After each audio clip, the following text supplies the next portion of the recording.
ಕೆಂಪೇಗೌಡರ 517ನೇ ಜಯಂತಿಯನ್ನು ಆಚರಣೆ ಮಾಡ್ತಾ ಇದ್ದೀವಿ. ಪ್ರತಿ ವರ್ಷವೂ ಇಲ್ಲಿ ಅದ್ಧೂರಿಯಾಗಿ ಈ ಗ್ರಾಮದಲ್ಲಿ ಕೆಂಪೇಗೌಡರ ಜಯಂತಿಯನ್ನು ಆಚರಣೆ ಮಾಡ್ಕೊಂಡು ಬರ್ತಾ ಇದ್ದೀವಿ. ಕೆಂಪೇಗೌಡರು ಬೆಂಗಳೂರಿನ ನಾಡಪ್ರಭು. ಕೆಂಪೇಗೌಡರು ಬೆಂಗಳೂರಿನ ಎಲ್ಲ ಸಮುದಾಯದಕ್ಕೂ ಅನುಕೂಲ ಮಾಡಿಕೊಟ್ಟಿರೋ ಒಂದು ಘನತೆ ಕೆಂಪೇಗೌಡರಿಗೆ ಸಲ್ಲುತ್ತೆ. ಕೆಂಪೇಗೌಡರು ಒಂದು ಸಮುದಾಯದಕ್ಕೆ ಸೀಮಿತವಾಗಿಲ್ಲ.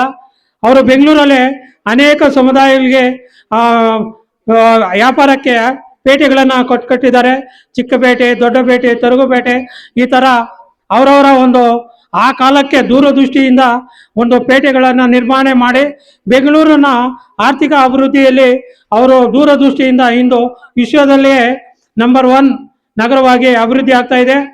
ಆ ಕಾಲದಲ್ಲಿ ಕೆರೆಗೆ ಪರಿಸರಕ್ಕೆ ಅನುಕೂಲ ಮಾಡಿಕೊಟ್ಟು ಕೆರೆಗಳನ್ನು ನಿರ್ಮಿಸಿದ್ದಾರೆ. ಅದೇ ರೀತಿಯಾಗಿ ದೇವಸ್ಥಾನಗಳು, ಕಾಡು ಮಲ್ಲೇಶ್ವರ ದೇವಸ್ಥಾನ ಮುಂತಾದ ದೇವಸ್ಥಾನಗಳನ್ನು ಕಟ್ಟಿಸಿಕೊಟ್ಟಿದ್ದಾರೆ. ಮತ್ತು ಅವರು 4 ಮಹಾದ್ವಾರಗಳನ್ನು ಕಟ್ಟುವಾಗ ಒಂದು ಘಟನೆ ನಡೆಯಿತು. ಆಗ ಮಹಾದ್ವಾರಗಳನ್ನು ಕಟ್ಟುವಾಗ ಒಂದು ದ್ವಾರ ಎಲ್ಲ ವ್ಯವಸ್ಥಿತವಾಗಿ ಕಟ್ಕೊಂಡು ಬಂದ್ರೂ ಮನೆಗೆ ಸಾಯಂಕಾಲ ಹೋಗೋಷ್ಟರಲ್ಲಿ ಬೆಳಗ್ಗೆ ಅಷ್ಟೊತ್ತಿಗೆ ಬಿದ್ದೋಗ್ತಾ ಇತ್ತು. ಎಷ್ಟೋ ಸಲ ಪ್ರಯತ್ನ ಮಾಡಿದ್ರು ಯಾಕೆ ಈ ಥರ ಆಗ್ತಾ ಇದೆ ಅಂತ ಒಬ್ಬ ಜ್ಯೋತಿಷ್ಯರ ಹತ್ರ ಹೋಗ್ತಾರೆ. ಜ್ಯೋತಿಷ್ಯರು ಕೇಳಿದಾಗ ಆ ಒಬ್ಬ ತುಂಬ ಗರ್ಭಿಣಿಯನ್ನು ಈ ಮಹಾದ್ವಾರಕ್ಕೆ ಬಲಿ ಕೊಡಬೇಕು, ಅದುವರೆಗೂ ಈ ಗೋಪುರ ನಿಲ್ಲಲ್ಲ ಅಂತ ಹೇಳಿದಾಗ ಅವರು ತೀರಾ ಚಿಂತಾಕ್ರಾಂತರಾದರು. ನರಬಲಿ ಕೊಡೋದ ಇದು ಆಗದ ವಿಷಯ ಅಂತ. ಅವರ ಒಂದು ಈ ಮಾನಸಿಕ ಸ್ಥಿತಿಯಲ್ಲಿ ಒದ್ದಾಡ್ತಾ ಇದ್ದಾಗ ಅವರ ಸೊಸೆಯಾದ ಲಕ್ಷ್ಮೀದೇವರು ಅವರ ಒಂದು ತೋಳಾಟವನ್ನು ನೋಡಿ ರಾತ್ರಿ ಹೋಗಿ ಅವರೇ ಆ ಮಹಾದ್ವಾರಕ್ಕೆ ಬಲಿದಾನ ಆದರು. ಆ ಬಲಿದಾನ ಆದ ತಕ್ಷಣವೇ ಮಾನ್ಯ ದಿವಸ ಒಂದು ಮಹಾದ್ವಾರ ನಿಂತ್ಕೊಂತು.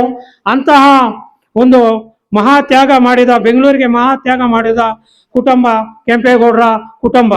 ಇಂದು ಅಭಿವೃದ್ಧಿಯಲ್ಲಿ ವೇಗವಾಗಿ ಎಲ್ಲ ದೇಶ ವಿದೇಶಗಳು, ಸಾಫ್ಟ್ವೇರ್ ಕಂಪ್ನಿಗಳು ಎಲ್ಲ ಇವಾಗ ಬರಬೇಕಂದ್ರೆ ಅವರು ಮಾಡಿರೋ ಒಂದು ಕಾರ್ಯಕ್ರಮ ಲಕ್ಷಾಂತರ ಜನಗೆ ಬೆಂಗಳೂರಲ್ಲಿ ಉದ್ಯೋಗ ಸಿಗ್ತಾ ಇದೆ. ಅಭಿವೃದ್ಧಿಯಲ್ಲಿ ವೇಗವಾಗಿ ನಡೀತಾ ಇದೆ.